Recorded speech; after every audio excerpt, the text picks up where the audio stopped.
Boa noite, sejam todos muito bem-vindos, sejam bem-vindas, onde a gente vai falar como você identificar ali na perícia, né, se a avaliação quantitativa feita ali pelo perito se está ok, né, e o que você deve se atentar. Então, primeira coisa, o que é uma avaliação quantitativa?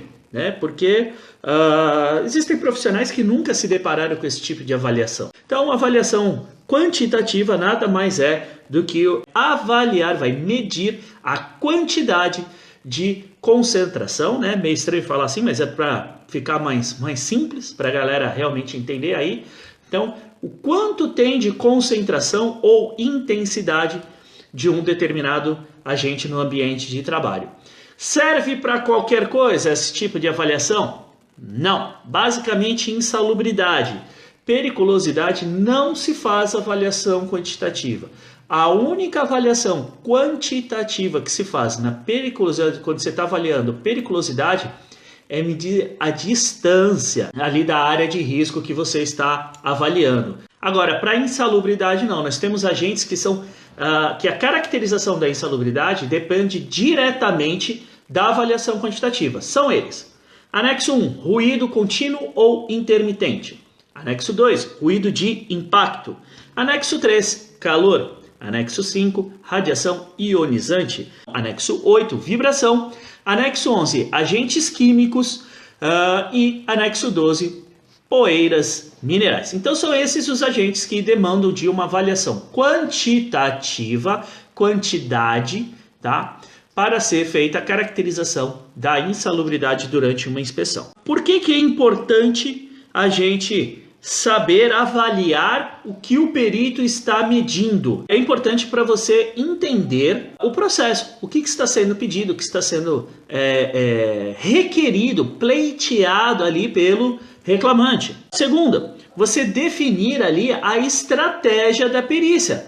Se você não souber avaliar uma análise quantitativa, como você vai definir a estratégia da perícia? Porque para avaliação quantitativa também é necessário estratégia. Uma estratégia, por exemplo, é deixar o local de trabalho nas mesmas condições que a pessoa trabalhava. Ou você avaliar se o local de trabalho estava nas mesmas condições que a pessoa laborava. Para quê? Para a avaliação quantitativa poder trazer à tona a realidade dos fatos, tá? Analisar as avaliações do perito. Então, se você não sabe o que é uma avaliação quantitativa, como ela deve ser feita, desconhece a legislação, tudo isso, como que você vai avaliar o que o perito está fazendo? Não tem como, tá? E analisar as avaliações da empresa. Isso é fundamental, gente. Não é porque a empresa tem uma avaliação que você vai confiar cegamente naquilo. Por quê? Pode estar errado. Então é muito importante você entender as avaliações quantitativas, para você conseguir atuar com foco no resultado que o seu cliente necessita. E a base de uma avaliação quantitativa, de você fazer uma análise realmente concreta, uma análise robusta de uma avaliação quantitativa, é a avaliação qualitativa. Para a gente entender se aquilo que está sendo avaliado está de acordo com as condições do ambiente de trabalho e das atividades realizadas pela pessoa. Se não estiver de acordo, esta avaliação não está refletindo o que a pessoa fazia, a exposição a que ela tinha quando ela tinha suas atividades laborais. Quem faz a avaliação qualitativa? Assistente técnico. Avaliação quantitativa? Perito. O perito deveria fazer a avaliação qualitativa antes de realizar a quantitativa? Sim. São todos que realizam? Não. Mas se o assistente técnico não fizer, ele não vai conseguir saber aonde o perito está pisando na bola, se ele vier a pisar na bola. Ele não vai saber como argumentar com o perito na hora que estiver sendo feita a avaliação. Então, assim, eu vou colocar para vocês agora os principais equívocos, né, que impedem que o assistente técnico consiga fazer uma análise realmente legal do que o perito está fazendo lá na hora da perícia. Primeira coisa, desconhecimento da legislação. E não só nas normas regulamentadoras, NR15 e NR16. Nas normas de higiene ocupacional da Fundacentro. Para quem ainda não ouviu falar, NHO da Fundacentro. NHO são as normas de higiene ocupacional que trazem os procedimentos técnicos para a realização das avaliações quantitativas. Então você tem a NHO 01 que é para ruído, você tem a 06 que é para calor, você tem a 9 e a 10, se não me engano, que é vibração, você tem a 3, a 4 e a 8 que é para avaliação de poeiras, agentes químicos. Então, como é que realiza a avaliação? Procedimento técnico, qual equipamento que usa, como que usa, o que tem que considerar antes da avaliação, o que considera depois, o que tem que ter no laudo, está lá na NHO. Então precisa entender a NHO, precisa estudar. Um exemplo disso, gente, ruído. Você tem lá, se tem mais de um nível de ruído durante a jornada de trabalho, você deve considerar os tempos de exposição àquele determinado nível e comparar com o limite, ok? Então, ele trabalhou aqui, tem 85 decibéis por 2 horas, você considera isso. Ele trabalhou aqui, tem 87 mais 1 hora. Ele trabalhou aqui, tem 84 por mais 5 horas. Você tem que considerar isso para você conseguir fazer a avaliação correta. Onde que está escrito isso? NR15. E aí, às vezes, o que o perito chega e faz? Pega o dosímetro ou decibelímetro, faz a medição aqui, num ponto só, e acabou. Vamos dizer que esse seja o ponto mais crítico. Que este ponto mais crítico dê um valor acima do limite de tolerância, mas que nesse ponto ele só ficou 1 hora. Ele considera para toda a jornada. E aí, o teu cliente pode estar saindo prejudicado. A avaliação qualitativa sem profundidade e robustez. Você faz uma avaliação qualitativa superficial, sem levar em consideração tudo que o cara fazia, todos os locais que ele realizava as atividades, todos os períodos de tempo. A gente já teve uma aula aqui sobre avaliação qualitativa, como fazer. Então, você tem que fazer uma avaliação qualitativa bem feita. Caso contrário, como que você vai avaliar se o perito está fazendo a medição corretamente ou não? Não tem como. Então, a avaliação qualitativa é um dos principais problemas. Julgar não ser importante a avaliação qualitativa antes. Então, falar, não precisa. Não, eu acho que isso daí já deu. Não, eu acho que eu conheço já o ambiente. Não, nada de eu acho. O equipamento é tranquilo, tem sistema de amortecimento, não precisa estudar. Precisa, tá? Então, é fundamental a análise qualitativa, tá? Confiar somente nos documentos de segurança da empresa. Gente, esse erro é um dos que mais acontece. Quanto deu lá no... Quanto que tá marcado lá no LTCAT da empresa que deu a avaliação? 83 decibéis, tá tranquilo, não tem barulho nenhum. Aí você vai ver na hora lá, deu 87. E aí? Porque a forma como foi avaliada não foi a forma correta. Então você precisa entender se todas essas variáveis que foram analisadas na documentação de segurança foram analisadas da forma correta. Para você, durante a perícia, saber o que vai colocar. E não interpelar o perito. Não questionar o perito. Gente, perito, eu canso de falar assim, perito não é Deus. Muitos profissionais têm medo de falar com o perito. Não tem uma paura de conversar com o perito, de chegar para o perito e falar, olha, doutor, eu não concordo com isso, dessa forma que o senhor está fazendo a avaliação, porque o senhor não está considerando todo o ambiente, o senhor está fazendo a avaliação num ponto só. Não tem problema nenhum, gente. Então, não questionar o perito é um erro crasso. E o que acontece quando você não consegue avaliar a medição feita pelo perito? Bom, as medições são realizadas com equipamentos incorretos, por exemplo. Quem já viu aí perito chegar na perícia com um telefone celular e medir ruído? Eu já vi. Na hora que eu vi o perito fazendo aquilo, eu falei, não entendi, né? Eu perguntei pro perito, mas doutor, o que você está fazendo? Eu não entendi. Não, eu estou avaliando o ruído. Eu falei, mas com o telefone celular? Ele não, é só para ter uma ideia. Eu falei, não, tudo bem. Peguei o meu telefone, pum, tirei foto e coloquei no meu parecer que a avaliação de ruído foi feita com o telefone celular, contrariando a NHO 01. Então a avaliação não merece crédito, né? Então, quando você não consegue avaliar, você não sabe se está certo ou se está errado o que está sendo feito, né?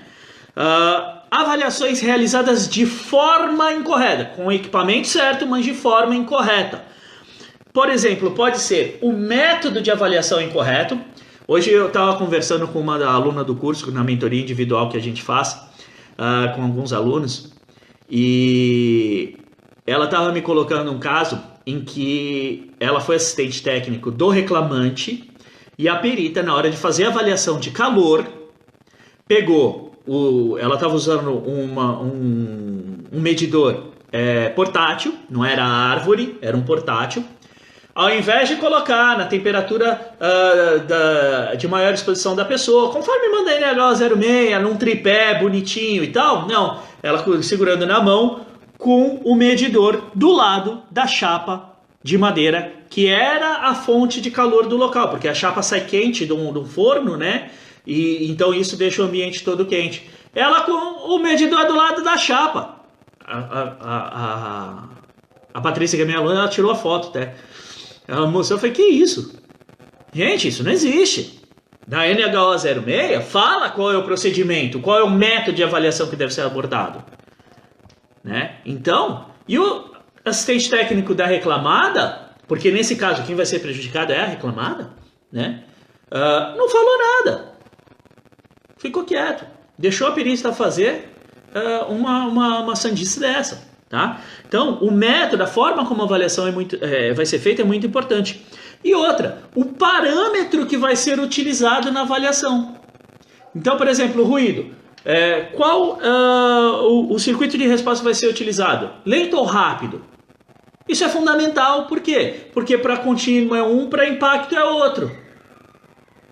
Se o perito colocar o circuito de resposta errada, dá diferença na avaliação. Ah, mas como é que eu sei disso? Você vai verificar no parecer do perito. Então, é muito importante você saber quais são os parâmetros utilizados. Por exemplo, aí já é uma coisa bem técnica, né? A parte de agentes químicos. Qual a vazão que a bomba deve operar para fazer a avaliação para aquele agente específico? Não pode ser qualquer vazão. Existem análises de determinados agentes que é realizada com 2 metros cúbicos por hora. Tem análise que é com uma vazão maior, tem análise que é com vazão bem menor.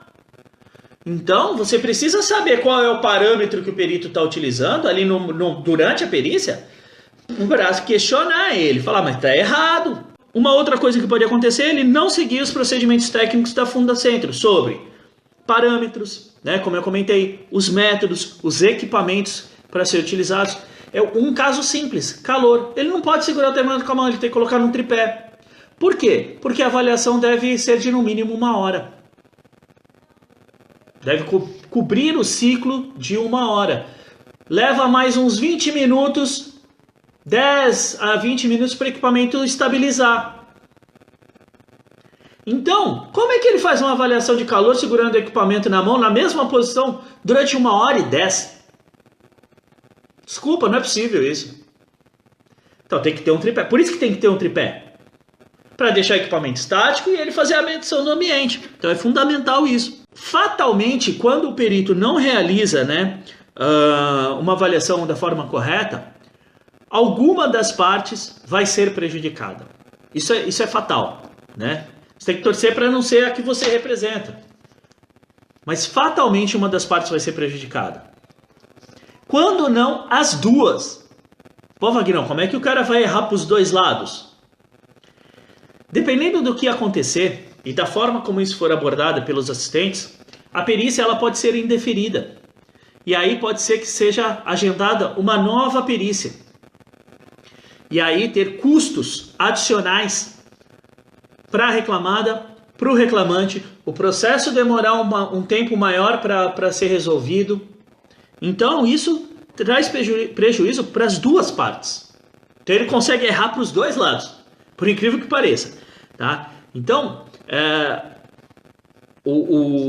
quando você não consegue avaliar, né, se o perito está fazendo certo, está fazendo errado, esse tipo de coisa tudo passa batido. Tá? E uma outra coisa, você não vai saber como contestar uma coisa que o perito tenha feito errado. Porque por mais que você fale ali no momento da perícia que está errado, se você não conhecer a legislação, não souber avaliar, não fizer o registro, como é que você vai contestar? Como é que você vai dizer, vai argumentar que está errado? Não tem como. Então, é fundamental que você saiba avaliar o que o perito está fazendo. Por quê? Porque senão a sua parte pode sair extremamente prejudicada na perícia, tá? E aí você não estará atuando em alta performance, você não vai estar atuando com foco no resultado que seu cliente precisa, seu cliente não vai ficar satisfeito e a chance de você perder o cliente acaba sendo grande, tá? Então, como identificar se a avaliação está sendo correta? O que eu tenho que fazer? Vamos lá. Primeira coisa, estudar o caso antes. Análise do caso antes é fundamental. Então, estudar a inicial, entender quais são os agentes envolvidos no caso, estudar todos os documentos de segurança, PPRA, PPP, LTCAT, laudo técnico de insalubridade e periculosidade, ver se os documentos estão falando a mesma língua, se eles têm o mesmo tipo de informação, se tem informação que está ali em contrariedade de um documento com outro, para você definir a estratégia de atuação, né? Então, entender tudo isso, entender quais são as atividades realizadas pelo reclamante, para saber quais são os agentes, quais os locais também, para saber quais são os agentes. Então, você precisa identificar tudo isso. Identificou, estudou o caso, estudou a documentação de segurança, viu lá quais são os agentes, os valores descritos, aí você vai estudar a legislação. Você vai estudar NR15, NHO. Para quê? Para você identificar os pontos chaves das normas sobre aqueles aspectos que você identificou lá em cima. E aí você consegue começar a fazer uma avaliação qualitativa de qualidade. Então, é fundamental estudar a norma. Então, você entendeu os agentes, sabe tudo que o cara faz, o local que ele faz, entendeu a documentação de segurança, qual o nível de informação que tem ali dos agentes, o que foi medido, o que não foi. NHO. E o porquê que é de suma importância essa questão do que foi medido e o que não foi? Você começa a entender o que o perito pode fazer durante a perícia. Um exemplo claro disso. Tem um pedido ali de insalubridade por hidrocarbonetos, tá? Então, vamos dizer que o perito está envolvendo ali tolueno, que tem limite de tolerância. Mas a empresa não reconhece o risco, a empresa não fez essa medição. Mas o reclamante está pedindo. O perito vai fazer durante a perícia? Dificilmente. O que ele vai tentar fazer? Enquadrar a insalubridade com base no anexo 13. Por isso que você precisa entender antes tudo que está envolvido, todos os produtos, para ver se tem alguma coisa ali que pode ser enquadrada ou não. É fundamental isso, tá? Conversar com o perito antes de realizar as avaliações quantitativas para saber como ele irá avaliar os agentes. Então, na entrevista, na fase de entrevistas da perícia, você chegar para o perito e falar: doutor, como é que o senhor vai avaliar o ruído? Qual a atividade que o senhor vai avaliar? Eu fiz uma agora essa semana que eu perguntei, falei: doutor, o reclamante fazia duas atividades distintas, né? E uma era período integral, a outra era só cobrir a janta ali. E aí eu perguntei, doutor, como é que o senhor vai fazer a avaliação? O senhor vai fazer em 2 pontos? Não, vou pegar só ali do período que cobre a janta, que é o mais significativo. Eu falei: mas como é que o senhor vai fazer o cálculo do ruído se o senhor não souber o quanto tem no outro lado? Aí ele, não, é melhor fazer então nos 2, né? Bravo, a cara feia danada pra mim. Contrariado pra caramba, mas foi lá fazer. Por quê? Porque é o correto, né? Então, conversa com o perito. Doutor, o senhor vai avaliar a vibração? Como é que o senhor vai avaliar? Quanto tempo o senhor vai avaliar? Esclarecendo, pontos discordantes ou local de medição. Então, por exemplo, vai fazer a medição aqui, mas o cara trabalhava lá daquele lado. Como é que o senhor vai fazer a medição aqui do lado do motor? E questionar, né, pontos que você entenda que vale a pena. Então, vamos lá. Benefícios de você saber avaliar corretamente uma avaliação quantitativa. Resguarda os interesses do seu cliente, facilita a elaboração do teu parecer técnico, porque você já põe o dedão lá na ferida, né? Facilita a elaboração de contestação e a elaboração dos quesitos complementares, porque você vai ter até imagens ali, né? Então você contesta mais facilmente o que foi realizado. Demonstra autoridade para o teu cliente, porque tu atua focado no resultado dele. Porque, gente, às vezes, o que a gente contesta numa impugnação não é se a atividade era insalubre ou não. É a forma como a análise foi feita para caracterizar ou não aquela atividade como insalubre ou periculosa, né? É isso que às vezes a gente contesta. E esse é o grande pulo do gato. E é por isso que não pode se envolver no caso, não pode se envolver se está certo, se está errado, se é insalubre, se não é insalubre. Isso é outro problema. Você tem que analisar isso também, mas não pode se envolver. Falar, poxa vida, mas era insalubre mesmo. Eu vou falar que o perito fez errado? Deu insalubridade e é insalubre, tá? Mas se o perito fez errado, você tem que falar que ele fez errado. Ele que fizesse certo para dizer que é insalubre. Então, você tem que entender o que você vai contestar, tá? Então, você consegue fidelizar o cliente, aumentar o número de casos que você atua, às vezes fidelizar o cliente a seu cliente interno, lá da empresa que você trabalha, né?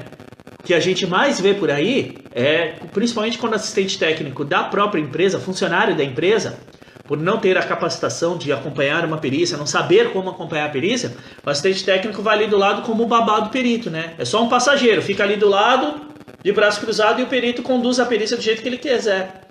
E isso pode ser extremamente prejudicial para o resultado e para a corporação, tá? Então, gente, é fundamental saber avaliar uma avaliação, analisar uma avaliação quantitativa durante a perícia, tá bom? Beijo no coração, fiquem com Deus, um ótimo fim de noite e vamos juntos, porque juntos nós vamos bem mais longe. Beijo! Para fazer a medição ou fez a medição de moto incorreto, como você faz o comunicado ao juiz? Escreve no parecer técnico? Sim! Marcos. Sim, Marcos, a gente escreve no parecer técnico. No parecer técnico você descreve tudo como foi feito e informa o advogado, para o advogado também reforçar isso na audiência de instrução. Então ele vai explorar isso na manifestação dele na audiência de instrução. Coloca as fotos também? Sim, coloca as fotos, Marcos, no parecer. Gente, a foto é a melhor forma de você descrever o que foi feito.